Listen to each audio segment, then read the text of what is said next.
Psalm 141 is the fourth in a series of 8 Psalms of David that occur here near the end of the Psalter. The occasion for this psalm in David's life was a situation where he was witnessing and experiencing injustice, and so it becomes the type of prayer that the exiles could use as well. Remember Book 5, in which these Psalms 138 through 144 are found, was composed during the exile, was compiled rather during the exile.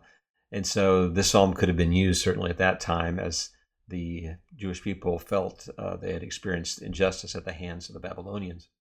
It is by genre a lament, and the theme, key word of this psalm, I think, is rebuke me. I think it's one of the most telling lines, most memorable lines of this psalm. It occurs in verse 5, where David prays that he would be personally rebuked, that he would be held accountable by a righteous man. These psalms are framed by the sovereignty of God, the reign of God, 138 and 145. Now, the psalm begins with a series of requests. This is very typical of laments. Hasten to me, hear my voice, give ear, let my prayer be counted as incense.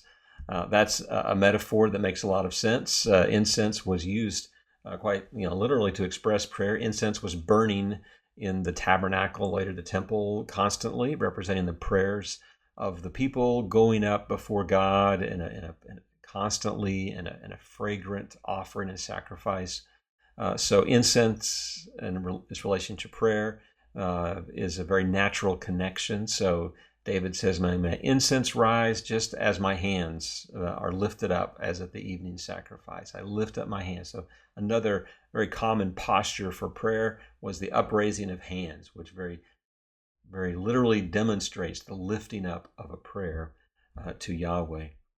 The prayer here, at first, is for the psalmist himself. He says, set a guard over my mouth, keep watch over the door of my lips. So in the midst of my frustration with the injustice that I see, help me to guard my words. Help me to be careful what I say, that I don't get myself into trouble through my words. Likewise, don't let my heart be inclined to any evil. So don't allow my heart to be redirected by the evil that I see around me to participate in it. It says, don't busy myself with wicked deeds. So we have a progression here of words, my heart, my actions, and then finally my associations in the company with men who work iniquity. Let me not eat of their delicacies. So guard my words, my heart, my actions, my associations, that I don't wind up participating in the very evil that is frustrating me. And that all culminates in verse 5 with this prayer, let a righteous man strike me. It's a kindness. Let him rebuke me. It's oil for my head. Let my head not refuse it. Now, oil for the head was a good thing. Anointing, the pouring of oil on someone's head, was a sign of favor, of being set apart. It was used as a way of showing honor to a guest, right? Psalm 23, you anoint my head with oil. So it's what you did to clean up and to cover the smells of this life. You poured on perfume onto your head. So the thing that we would typically associate as being negative, that is a rebuke, the psalmist says, no, actually that's a kindness. If it keeps me from participating in evil, then what you're doing by rebuking me is a good thing. We would do well to welcome this kind of accountability in our lives today. Too often we think that the good thing to do, the nice thing to do, is just to go along and agree. But sometimes we need to speak truth to demonstrate genuine love for another person. And so here that truth speaking is described as being struck, being hit. So there are times it's appropriate, and indeed David is welcoming that someone would come and just slap him upside the face if he were to start thinking and acting inappropriately.